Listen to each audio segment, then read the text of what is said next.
രക്തമെന്ന് കേട്ടപ്പോൾ തന്നെ പൂർവിയുടെ കരച്ചിൽ സ്വിച്ചിട്ടതുപോലെ നിന്നിരുന്നു. ഉണ്ണി അപ്പോഴും പകച്ചു നിൽക്കുകയായിരുന്നു. അവനെന്താ സംഭവിക്കുന്നതെന്നൊരു പിടിയും കിട്ടിയില്ല. പൂർവിയുടെ പദം പറഞ്ഞുള്ള കരച്ചിലാണ് ഉണ്ണിയുടെ ബോധം തിരിച്ചു വന്നത്. ഉണ്ണിയേട്ടൻ എൻ്റെ ഉള്ളിലെ എന്തോ പൊട്ടിച്ചത്. ഇനി എനിക്ക് കുഞ്ഞുങ്ങളുണ്ടാവില്ല. അതും പറഞ്ഞ് പൂർവി ഏങ്ങി ഏങ്ങി കരയാൻ തുടങ്ങി. ഇത് കേട്ട് ഉണ്ണിയാകെ വിറങ്ങിലിച്ചു പോയി. അവൻ്റെ കൈകൾ വിറച്ചു. ചെന്നിയിൽ നിന്ന് വിയർപ്പ് പൊടിഞ്ഞു. ആകെ ഒരു പരവേശം. മോളെ, അങ്ങനെയൊന്നുമില്ല. ഉണ്ണി പേടിയോടെ എങ്ങനെയൊക്കെയോ പറഞ്ഞൊപ്പിച്ചു. പോടാ, ഇനി എനിക്ക് കുഞ്ഞുങ്ങളുണ്ടാവില്ല. ഉണ്ണിയുടെ വാക്ക് കേൾക്കാതെ പൂർവി വീണ്ടും പറഞ്ഞത് തന്നെ പറഞ്ഞ് ഏങ്ങിക്കരയാൻ തുടങ്ങി. അവളുടെ പോടാ വിളിയിൽ ഉണ്ണിയൊന്ന് ഞെട്ടിയെങ്കിലും ഇപ്പോഴത്തെ അവസ്ഥയിൽ എന്ത് ചെയ്യണമെന്നറിയാതെ ആകെ കുഴങ്ങി. പെട്ടെന്നാണ് ഡോറിൽ ആരോ തട്ടിയത്. അതും കൂടി കണ്ടപ്പോൾ ഉണ്ണി ഇപ്പോൾ കരയുമെന്നായി. പൂർവി! വാതിലിന് പുറത്തു നിന്ന് പാറുവിൻ്റെ ശബ്ദമുയർന്നു. പാറുവിൻ്റെ ശബ്ദം കേട്ടപാടെ ഉണ്ണി വേഗം പൂർവിയുടെ നൈറ്റി വലിച്ചു താഴ്ത്തി. എന്നിട്ട് ഏങ്ങിക്കരയുന്ന പൂർവിയോടായി കാല് പിടിക്കുന്നത് പോലെ പറഞ്ഞു, മോളെ, ദയവ് ചെയ്ത് ആരോടൊന്നും ഇവിടെ നടന്നത് പറഞ്ഞേക്കല്ലേ. പൂർവി! വീണ്ടും പാറുവിൻ്റെ ശബ്ദമുയർന്നു. പാറു വെള്ളം കുടിക്കാൻ വേണ്ടി താഴേക്ക് പോകുമ്പോഴാണ് പൂർവിയുടെ റൂമിന് അടുത്തെത്തിയപ്പോൾ പൂർവിയുടെ കരച്ചിൽ കേട്ടത്. അന്നേരം പാറുവിൽ ഓടിയത് തൻ്റെ വാക്ക് കേട്ട് അവൾ വല്ല അബദ്ധവും കാണിച്ചു എന്നായിരുന്നു. അതോടെ പാറുവിലും നേരിയ ഭയം നിറഞ്ഞു. ഈ സമയത്ത് പൂർവിയെ വിളിക്കുന്നത് തെറ്റാണെന്നറിഞ്ഞിട്ടും അവളിലെ കൂടപ്പിറപ്പ് സ്നേഹം പൂർവിയെ വിളിക്കാൻ തന്നെ തീരുമാനിച്ചു. 2-3 വിളി വിളിച്ചിട്ടും അകത്തു നിന്ന് യാതൊരു മറുപടിയും കിട്ടാതെ വന്നപ്പോൾ പാറുവും ഇപ്പോൾ കരയുമെന്നായി. പിന്നെ സങ്കടത്താലും ദേഷ്യത്താലും വാതിലിൽ ആഞ്ഞുകൊട്ടി. പക്ഷേ പാറു അറിഞ്ഞിരുന്നില്ലല്ലോ അവളുടെ ശബ്ദം കേട്ട് ഇവിടെ ഒരുത്തൻ പേടിച്ചിരിക്കുകയാണെന്ന്. മോളെ, ഞാൻ വാതിൽ തുറക്കുകയാണ്. ദയവ് ചെയ്ത് പാറുവിനോടൊന്നും പറഞ്ഞേക്കല്ലേ. ഉണ്ണി വളരെ ദയനീയമായി പൂർവിയോട് അതും പറഞ്ഞുകൊണ്ട് വാതിലിനടുത്തേക്ക് നടന്നു. പോകുന്ന പോക്കിൽ അവൻ ഇടയ്ക്കിടെ തിരിഞ്ഞു പൂർവിയെ നോക്കിക്കൊണ്ടിരുന്നു. വാതിലിൻ്റെ അടുത്തെത്തിയപ്പോൾ തന്നെ ഉണ്ണിയുടെ പകുതി ജീവനും പോയതുപോലെ തോന്നി ഉണ്ണിക്ക്. വാതിലിൻ്റെ ലോക്ക് മാറ്റിയ ഉടനെ തന്നെ ഉണ്ണി അവിടെ നിൽക്കാതെ വാണം വിട്ടതുപോലെ ബാത്റൂമിലേക്ക് ഓടിക്കേറി വാതിൽ അടച്ചിരുന്നു. ഇത് കണ്ട് കരയുന്നതിനിടയിലും പൂർവി ഉണ്ണിയുടെ പോക്ക് കണ്ട് കണ്ണുമിഴിച്ചു നിന്നു. കാരണം ഉണ്ണി പിറന്ന പടിയാണുള്ളത്. ഈ ടെൻഷൻ്റെ ഇടയിൽ അവൻ മുണ്ടൊടുക്കാൻ മറന്നുപോയിരുന്നു. പക്ഷേ അതവൻ അറിഞ്ഞിരുന്നില്ല. അവൻ പാറുവിനെ ഫേസ് ചെയ്യുന്നത് ഓർത്തിട്ടാണ് ഓടിയത്. പാറുവാണെങ്കിൽ വാതിൽ തുറന്നയാളെ കാണാതെ അമ്പരന്നുവെങ്കിലും വേഗം അകത്തേക്ക് കയറി. അന്നേരം കണ്ടു ബെഡിലിരുന്ന് കിളിപോയ പോലെ ബാത്റൂമിൻ്റെ ഡോറിനടുത്തേക്ക് നോക്കിയിരിക്കുന്ന പൂർവിയെ. അത് കണ്ട് പാറു ചുറ്റും ഉണ്ണിയെ പരതി. ഉണ്ണിയെ അവിടെ കാണാതെ വന്നപ്പോൾ തന്നെ പാറുവിന് മനസ്സിലായിരുന്നു ഉണ്ണി ബാത്റൂമിലാണ് ഉള്ളതെന്ന്. അവനാണ് തനിക്ക് വാതിൽ തുറന്നു തന്നതെന്നും. ഇതും കൂടിയായപ്പോൾ പാറുവിന് എന്തൊക്കെയോ സംശയം തോന്നി. പാറു വേഗം പൂർവിയുടെ അടുത്ത് പോയി ഇരുന്നു കൊണ്ട് അവളുടെ കവിളിൽ കൈവച്ചു. അപ്പോഴാണ് പൂർവി ബോധത്തിലേക്ക് വന്നത്. പാറുവിൻ്റെ ആവലാതി നിറഞ്ഞ നോട്ടം കാണെ പൂർവി വേഗം കണ്ണൊക്കെ തുടച്ച് ചിരിക്കാൻ ശ്രമിച്ചു. എന്താണ് മോളെ, എന്താ പറ്റിയത്? നിന്റെ കരച്ചിൽ കേട്ടല്ലോ ഞാൻ. പാറു ഏറെ വാത്സല്യത്തോടെ ചോദിച്ചു. അതൊന്നുമില്ല പാറു, നിനക്ക് തോന്നിയതായിരിക്കും. പാറുവിന് മുഖം കൊടുക്കാതെ പൂർവി പറഞ്ഞു. ഞാൻ ചെവിപ്പൊട്ടിയൊന്നുമല്ല. ഞാൻ നിന്റെ കരച്ചിൽ കേട്ടുകൊണ്ട് തന്നെയാണ് ഇവിടേക്ക് വന്നത്. എന്താണെങ്കിലും എന്നോട് പറയുമോളെ. എന്നോട് പറയുന്നത് നിനക്ക് ഇഷ്ടമല്ലെങ്കിൽ ഞാൻ പൊയ്ക്കോളാം. അതും പറഞ്ഞ് പാറു എഴുന്നേറ്റ് പോകാനൊരുങ്ങി. ഇത് കാണെ പൂർവി വേഗം പാറുവിൻ്റെ കൈകളിൽ പിടുത്തമിട്ടു. എനിക്കിനി കുഞ്ഞുങ്ങൾ ഉണ്ടാവില്ല പാറു. അതും പറഞ്ഞ് പൂർവി വീണ്ടും കരയാൻ തുടങ്ങി. എന്താ? പാറു ഞെട്ടലോടെ ചോദിച്ചു. അതേ പാറു, എൻ്റെ ഉള്ളിലെവിടെയോ എന്തോ സംഭവിച്ചു. ചോരയൊക്കെ വരുന്നുണ്ട്. പാറുവിന് ആദ്യം ഒന്നും മനസ്സിലായില്ലെങ്കിലും പിന്നീട് എന്തോ കത്തിയതുപോലെ പാറു ചിരി കടിച്ച് പിടിച്ചുകൊണ്ട് ചോദിച്ചു. നിന്നോട് ആരാ ഈ മണ്ടത്തരം പറഞ്ഞത്? ചോര വന്നാൽ കുഞ്ഞുണ്ടാവില്ലെന്ന്. നമ്മുടെ അയൽപ്പക്കത്തെ മീരയുടെ ചോര വന്നിട്ടാ കുഞ്ഞു പോയതെന്ന് അമ്മ പറയുന്നത് ഞാൻ കേട്ടതാണല്ലോ.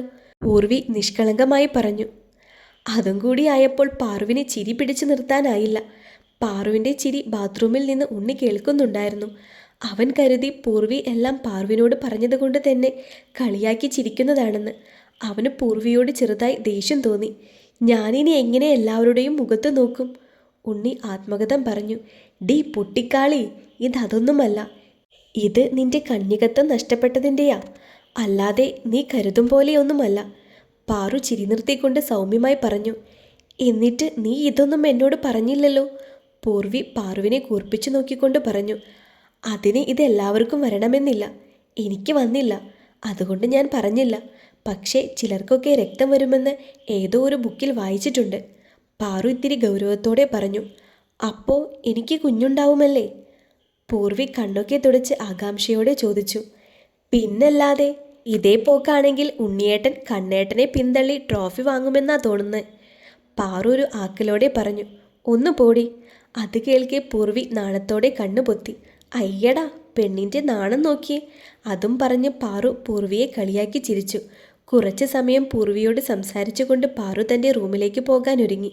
ഡി, ഉണ്ണിയേട്ടനോട് ഇനി ഇറങ്ങിക്കോ എന്ന് പറഞ്ഞേക്ക്. ബാത്റൂമിൽ നിന്ന് ഇനി കാല് കഴക്കേണ്ട. അതും പറഞ്ഞ് പാറു ഒരു പുഞ്ചിരിയോടെ തൻ്റെ റൂമിലേക്ക് നടന്നു. പാറു പോയെന്ന് കണ്ടപ്പോൾ തന്നെ ഉണ്ണി ബാത്റൂമിൽ നിന്നും ഇറങ്ങി വന്നിരുന്നു. അന്നേരം അവൻ്റെ മുഖം കടന്നൽ കുത്തിയതുപോലെ വീർത്തിരുന്നു. അത് പൂർവി കാണുകയും ചെയ്തു. പെട്ടെന്നാണ് പൂർവിയുടെ മിഴികളിൽ എന്തോ ഉടക്കിയത്. അത് കാണെ പൂർവിയുടെ കണ്ണ് മിഴിഞ്ഞു വന്നു. പൂർവിയുടെ കണ്ണ് മിഴിച്ചെന്നുള്ള നോട്ടം കാണെ ഉണ്ണി അവളെ കൂർപ്പിച്ചു നോക്കി. പിന്നെ എന്തോ ബോധം വന്നതുപോലെ പൂർവി വേഗം ഉണ്ണിയോട് എന്തോ പറയാൻ ശ്രമിച്ചു. ഉണ്ണിയേട്ടാ, അപ്പോഴേക്കും ഉണ്ണി അവളെ കൈയുയർത്തി തടഞ്ഞിരുന്നു. ഡി, എന്നോട് ഒന്നും പറയണ്ട. ഞാൻ പറഞ്ഞതല്ലേ ഒന്നും പറഞ്ഞേക്കരുതെന്ന്. എന്നിട്ട് നീ കേട്ടോ? എന്നെ നാണം കെടുത്തിയപ്പോൾ നിനക്ക് സമാധാനമായല്ലോ? ഉണ്ണി ഇത്തിരി ദേഷ്യത്തോടെ പറഞ്ഞു. അവനറിയാം പാറു അറിഞ്ഞാൽ കണ്ണൻ അറിയുമെന്ന്. പൂർവി അതൊന്നും കേട്ടതുപോലുമില്ല. അവളുടെ ശ്രദ്ധ മൊത്തം അവൻ്റെ കവിളിൽ ചുവന്നു കിടക്കുന്ന പാടിലായിരുന്നു. അത് എങ്ങനെ സംഭവിച്ചു എന്ന് അവൾക്ക് തന്നെ അറിയില്ലായിരുന്നു. ഒന്നുറപ്പാണ്, ആ പാട് വരാനുള്ള കാരണക്കാരി താനാണെന്ന്. ഉണ്ണിയേട്ടാ, കവിളി. പൂർവി വീണ്ടും എന്തോ പറയാൻ ഒരുങ്ങിയപ്പോഴേക്കും ഉണ്ണി അതിനെ അമർഷത്തോടെ തടഞ്ഞിരുന്നു. മിണ്ടാതെ കിടക്ക് പൂർവി. ഇനിയും നിനക്ക് എന്നെ നാണം കെടുത്തിയത് മതിയായില്ലേ? പാറു അറിഞ്ഞതിലുള്ള ദേഷ്യം അവൻ്റെ വാക്കിലുണ്ടായിരുന്നു. അതിന് ഞാനൊന്നും ചെയ്തില്ലല്ലോ ഉണ്ണിയേട്ടാ. ഉണ്ണിയുടെ മുഖം മാറിയത് കണ്ട് അവൾക്ക് സങ്കടത്താൽ വാക്കുകൾ ഇടറി. തന്നെ ചേർത്ത് പിടിച്ച് ആശ്വസിപ്പിക്കുന്നതിന് പകരം തന്നോട് ദേഷ്യപ്പെടുന്നതോർത്ത് അവളുടെ ഉള്ളം നന്നേ വേദനിച്ചു. ഹൃദയത്തിനേറ്റ നോവ് മിഴികൾ ഏറ്റെടുത്ത പോലെ നീർമുത്തുകളായി മിഴികളെ ഒന്നായി മൂടി. ഏത് നേരത്താണാവോ ഇതിനെയൊക്കെ തലയിൽ കയറ്റി വെക്കാൻ തോന്നിയത്? ഉണ്ണി സ്വയം പിറുപിറുത്തുകൊണ്ട് അവളെ ഒന്ന് നോക്കുക കൂടെ ചെയ്യാതെ ബെഡിൻ്റെ മറുവശം ചേർന്ന് കിടന്നു. അന്നേരവും അവൻ്റെ മനസ്സിൽ നാളെ പാർവിനെയും കണ്ണനെയും എങ്ങനെ ഫേസ് ചെയ്യുമെന്നായിരുന്നു. തൊട്ടപ്പുറത്ത് വാക്കുകൊണ്ടും ശരീരം കൊണ്ടും താൻ നോവിച്ചവളെ അവൻ ഓർത്തതേയില്ല. ഏറെ നേരത്തെ ആലോചനയ്ക്കിടയിൽ അവൻ എപ്പോഴും നിദ്രയിലേക്ക് വീണിരുന്നു. അവൻ്റെ നേർത്ത നിശ്വാസത്തിൽ തന്നെ അവൻ ഉറങ്ങിയെന്ന് തോന്നിയതിനാൽ പൂർവി അവന് നേരെ ചിരിഞ്ഞു കിടന്നു.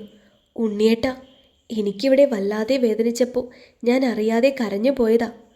പൂർവി ഉറങ്ങിക്കിടക്കുന്നവരെ നോക്കി അടിവയറ്റിൽ തൊട്ടുകൊണ്ട് നേർത്ത സ്വരത്തിൽ വിതുമ്പിക്കൊണ്ട് പറഞ്ഞു. പാറു പറഞ്ഞതുപോലെ എല്ലാവർക്കും ഒരേ നിറമായിരിക്കില്ല ജീവിതം. മഴവില്ല് പോലെ പല വർണ്ണങ്ങൾ നിറഞ്ഞതായിരിക്കും. അതിൽ പാറുവിൻ്റെ നിറം വേറെ, എൻ്റെ നിറം വേറെ. അത് ഉണ്ണിയേട്ടനിലൂടെ ഞാൻ മനസ്സിലാക്കിക്കൊണ്ടിരിക്കുക. പൂർവി അവനെ നോക്കിക്കൊണ്ട് തലയിണയുടെ മുകളിൽ നീട്ടിവെച്ച അവൻ്റെ കൈകളിൽ അവൾ കവിൾ ചേർത്ത് കിടന്നു.